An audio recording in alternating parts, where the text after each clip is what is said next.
is that?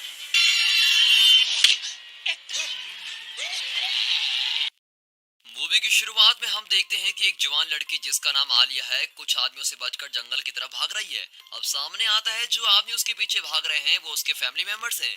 Alia भागते भागते lake में गिर जाती है लेकिन एक आदमी उसको डूबने से बचा लेता है। अब इसके बाद हम देखते हैं कि सीन बैंक की तरफ चला जाता है। यहाँ एक आदमी जिसका नाम रैक्स है लाइन में खड़ा होकर आगे की तरफ देख रहा है।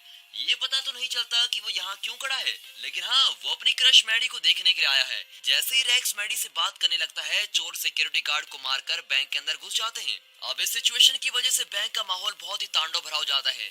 रैक्स देखता है कि एक औरत के बैग में गन है लेकिन वो इस डेंजरस सिचुएशन में कुछ नहीं कर पा रही है। अब रैक्स अजीब सी हरकत करता है और ऐसे लगता है कि वो अपने इमोशन छुपाने की कोशिश कर रहा है। रैक्स के साथ कुछ अनएक्सपेक्टेड सी चीज होती है। जिस लेडी के बैग में गन है वो बैग रैक्स के पैरों में आकर गिर जाता है। अब हम देखते हैं कि कोर्ट का सीन दिखाया जा रहा है। यहाँ पता नहीं क्या हुआ है लेकिन रैक्स पर चोरों को मारने के लिए जज मुकदमा चला रहा है, ये जानने के बाद भी कि उसने एक हीरो की तरह काफी लोगों की जान बचाई। रैक्स को 8 साल की सजा सुना दी जाती है। अब 8 साल बाद हम देखते हैं कि रैक्स को एक जेल से रिहा कर दिया गया है और रैक्स एक मैगजीन देख रहा है जिस पर उसकी फोटो बनी हुई है। अब इस टाइम रैक्स को ऐसा लगता है कि 8 साल पहले उसने जो भी किया था उसके लिए आज भी उसको हीरो माना जाता है। जेल से निकलने के बाद वो सोसाइटी से बचने की कोशिश कर रहा होता है लेकिन रैक्स को हमेशा ही नोटिस किया जाता है और रिपोर्टर्स भी उसको ढूंढते रहते हैं। अब ये सब देखकर रैक्स को बहुत ही अनकंफर्टेबल महसूस होता है। अगर आपको भी लोग और रिपोर्टर्स पीछा करेंगे तो कैसा लगेगा? जैसे रैक्स इरिटेट हो रहा है आप भी ऐसे ही होंगे या आपको सेलिब्रिटी की तरह लगेगा? गाइस अपने कमेंट्स हमें जरूर बताइएगा। अब इस पॉइंट पे आकर रैक्स खुद को कंट्रोल नहीं कर पाता और उसके अंदर के सारे इमोशन बाहर आ जाते हैं। जैसा कि हम देख सकते हैं कि रैक्स का ये रूप ज्यादा इमोशनल है और जैसे ही रैक्स को रियलाइज होता है कि वो इनका यहाँ होना और नहीं झेल सकता वो गुस्सा हो जाता है और पूरा टेबल उन ग्रुप पर फेंक देता है। लेकिन रियलिटी में ऐसा कुछ भी नहीं होता, ये सब उसकी इमेजिनेशन होती है जो उसकी अभी की सिचुएशन की वजह से आई थी। कुछ लोग रैक्स को हीरो समझते हैं जबकि कुछ लोग रैक्स को साइको समझते हैं। अब इसके बाद रैक्स अपने फ्रेंड के पास जाता है और कहता है कि वो अपनी जिंदगी से थक चुका है जो अब नॉर्मल नहीं बची है। फाइनली रैक्स डिसाइड करता है कि वो सिटी छोड़ देगा और यहाँ से फिनलैंड चला जाएगा। फिनलैंड जाने के पीछे एक और रीजन ये भी है कि जब वो जेल में था तब रैक्स ने बॉल फेंकी थी जो फिनलैंड में लगी थी।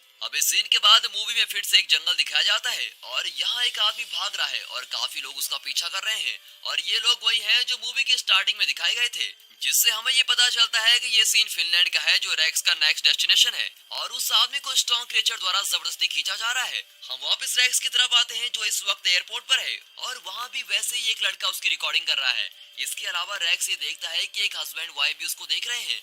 जब चीजें फिर से वैसी हो जाती हैं और लोग उसकी रिकॉर्डिंग करने लगते हैं तो रैक्स को और भी ज्यादा गुस्सा आने लगता है और आखिरकार वो रेस्टरूम में चला जाता है। हालांकि वहाँ पर उस लेडी का हस्बैंड पहले से ही है और जब रैक्स वापस आता है तो उसकी वाइफ रैक्स को एक अजीब सी स्माइल पास करती है। अब हम देखते हैं कि रैक्स फिनलैंड पहुंच गया है और वो टैक्सी का वेट कर रहा है और थोड़ी दूर एक ड्राइवर उसको देख रहा है। वो ड्राइवर दूसरे ड्राइवर को कट करके रैक्स के सामने आकर खड़ा हो जाता है। जब रैक्स टैक्सी में होता है तो वो ड्राइवर एक एनेस्थेटिक गैस छोड़ देता है जिसकी वजह से रैक्स धीरे धीरे बेहोश होने लगता है। अब सीन में एक घर दिखाया जाता है। यहाँ एक फैमिली डिनर कर रही है और हैरानी वाली बात तो यह है कि रैक्स को उनके घर के बेसमेंट में किडनैप करके रखा हुआ है। अब रैक्स के हाथ बने हुए हैं और उसकी एक लात काट दी गई है। जब रैक्स को यह फील होता है तो वो जोर जोर से चिल्लाने लगता है लेकिन उसको कोई चुप करा देता है और बाद में पता चलता है कि वो उसकी अंतरात्मा की आवाज है जो रैक्स को शांत करने के लिए कह रही है। अब इसके बाद हम देखते हैं कि वो रैक्स को उसके सारे इमोशन निकालने के लिए कहता है जो भी उसके साथ हुआ है। उसकी अंतरात्मा होशियारी से काम करती है और रैक्स की लाइफ और डेथ में एक इम्पोर्टेंट रोल निभाती है। वो इस सिचुएशन को एनालाइज करती है जो कुछ भी रैक्स के साथ हुआ है और अपनी ऑब्जर्वेशन कंप्लीट करने के बाद रैक्स की अंतरात्मा ये पता लगाती है कि उसके अपराधी वो कपल हैं जो उसको एयरपोर्ट में मिले थे।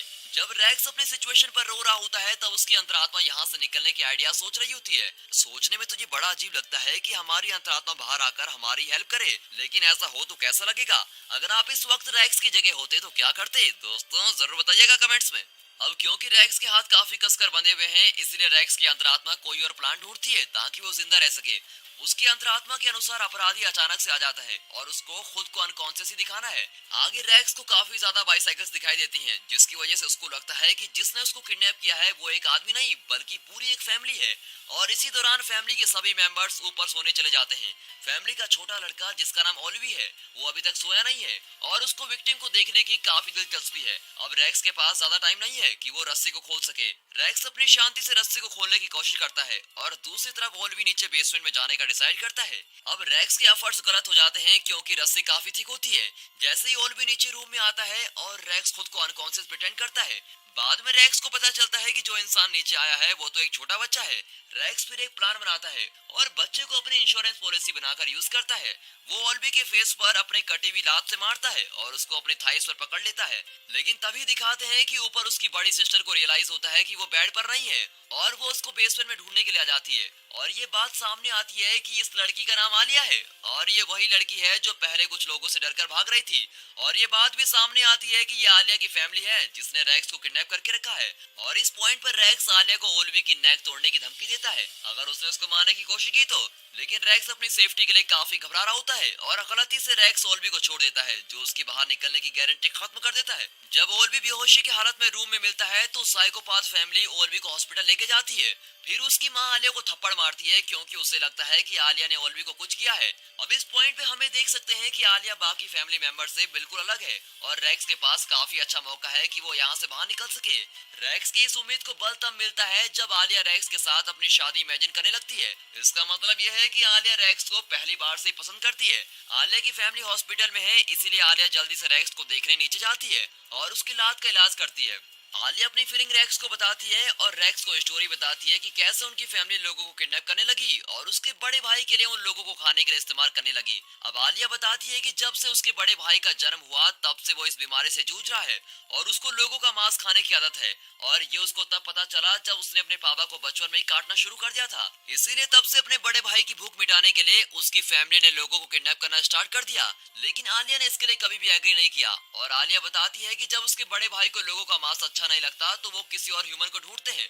और फिर आलिया बताती है कि कैसे रातों की रात गुजरती रही और आलिया के सामने डेथ आती रही। इसलिए आलिया ने कई बार अपनी फैमिली से भागने की कोशिश की है लेकिन हर बार उसको पकड़ लिया जाता है और वुडन केज के अंदर बंद कर दिया जाता है जो उसके पापा ने बनाया है। आलिया अपनी स्टोरी बताने के बाद रैक्स से सॉरी फील करती है और एक नाइफ वहीं छोड़ देती है और रैक्स को कहती है कि वो खुद नाइफ ले ले। अब रैक्स किसी न किसी तरह नाइफ को उठा लेता है और रस्सी को काट भी लेता है। लेकिन अचानक से आलिया के तीन भाई आ जाते हैं और रैक्स खुद को अनकॉन्शियस प्रिटेंड करता है। लेकिन उसका प्लान कामयाब हो जाता है क्योंकि उसके भाई कोई इंटेंशन शो नहीं करते। इसी दौरान रैक्स काफी गुस्सा हो जाता है और उनको खत्म करने की सोचता है। जैसा कि हम देखते हैं कि कैनिबल फैमिली ने गलत इंसान को किडनैप कर लिया है। उसके बाद वो देखते हैं कि रैक्स की लात पर बैंडेज की गई है और वो आलिया को ढूंढ के उसके रूम में जाते हैं। लेकिन आलिया बेसमेंट में छुपी होती है और एकदम से उसके भाई बेसमेंट में आ जाते हैं और आलिया को अपने साथ ऊपर लेके जाते हैं। उसके बाद रैक्स को किसी लिक्विड से इंजेक्ट किया जाता है जिससे वो जोर जोर से हंसने लग जाता है। अब हमें वापस 8 साल पहले का सीन दिखाया जाता है। यहाँ रैक्स रॉबर्ट्स को बैंक में मार रहा है और हम देखते हैं कि रैक्स कितनी बेरहमी से उन लोगों को जान से मार रहा है। ऐसा लगता है कि उसको अंतरात्मा रोक रही है। उसकी इतनी बेरहमी से मारने के बाद भी वो लोगों की नजरों में एक हीरो बन गया है। और हम देखते हैं कि जब रैक्स अपनी लवर को बचाने की कोशिश करता है तो चोर इस बात से डर गया था कि रैक्स परवाह नहीं करता कि कौन मरेगा। मैडी को छोड़ने के बाद रैक्स अपने ईगो में आकर उस चोर को शूट कर देता है और चोर गलती से कबर्ड पर फायर कर देता है और बैंक का एम्प्लॉय कबर्ड के पीछे छुपा होता है जिसकी डेथ हो जाती है। रैक्स ने अपनी डिजायर को सेटिस्फाई करने के लिए किसी मासूम की जान ले ली है और यही रीजन होता है कि रैक्स को 8 साल की सजा हो जाती है। और जब रैक्स को इतने सालों की सजा सुना दी जाती है तो मैडी जिसको रैक्स ने बचाया था वो रैक्स से अपने सारे संबंध खत्म करना चाहती है क्योंकि वो इतने साल तक उसके इंतजार में अपना टाइम वेस्ट नहीं कर सकती। अब हम वापस रैक्स के पास आते हैं जो इस वक्त अनकॉन्शियस है लेकिन वो होश में आने की कोशिश करता है। वो देखता है कि साइकोपाथ उसकी दूसरी लात को भी काट रहे हैं। वो एकदम से साइकोपाथ को किक करता है और साइकोपाथ वहां से एनेस्थेटिक लेके भाग जाता है। उसी वक्त रैक्स नाइफ से रस्सी काटने की कोशिश करता है और जैसे ही वो आदमी रैक्स के पास आता है तो रैक्स उसके कान के अंदर चाकू मार देता है। रैक्स अब कुछ टूल्स और वेपन्स ढूंढता है जिसकी हेल्प से वो वहां से बाहर निकल सके। अगले सीन में हम देखते हैं कि रैक्स गोल्फ स्टिक को अपनी लात से अटैच करके किसी न किसी तरीके से घर के टॉप फ्लोर पे पहुंच जाता है। जब वो बेसमेंट से बाहर निकल जाता है तब रैक्स की अंतरात्मा आलिया को भी बाहर निकालने के लिए कहती है। रैक्स बाहर जाने लगता है लेकिन उसको उसकी अंतरात्मा के वर्ड्स याद आते हैं और ऐसा लग रहा है जैसे वो दोनों डिसाइड करते हैं कि आगे क्या करना है। जब ओल्बी के पेरेंट्स घर वापस आते हैं तो वो खून के दाग देखकर हैरान रह जाते हैं। अभी उनको पता चलता है कि उनके बच्चे सोए नहीं हैं। वो अपने बच्चों को बुलाते हैं और रैक्स के भागने की वजह से उनको डांटते हैं। अब उन्हें डर लगता है कि रैक्स कहीं पुलिस को न लेकर आ जाए और वो सब घर छोड़कर जाने का प्लान बनाते हैं। लेकिन ऐसा लगता है कि उनका प्लान फेल हो चुका है क्योंकि रैक्स टेबल के नीचे उनका वेट कर रहा था। अब रैक्स बारी बारी करके सभी को नेल गन से मार डालता है। जब वो उसकी माँ को मारने की कोशिश करता है तो नेल बुलेट साइड से निकल जाती है और फिर रैक्स अपनी गोल्फ स्टिक से जो उसने अपनी लात पर बांधी है उससे ओल्वी की मां को मार डालता है। अब उसका बेटा ये सब देखता है और रैक्स पर अटैक करने की कोशिश करता है, लेकिन रैक्स उसको चाकू से जान से मार डालता है। अब आलिया की मां जब होश में आने लगती है तो आलिया अपनी मां को जान से मार डालती है। इस भयानक घटना के बाद भी उन्हें पता चलता है कि वो अभी भी फ्री नहीं हुए हैं, क्योंकि उन्हें अभी आलिया के बड़े भाई कैनिबल को झेलना है। आलिया का बड़ा भाई अचानक से स्टेयर्स के नीचे आ जाता है और उसकी बॉडी बहुत ही बड़ी है, जैसे किसी मॉन्स्टर की होती है। आखिर में रैक्स और कैनिबल के बीच लड़ाई हो जाती है।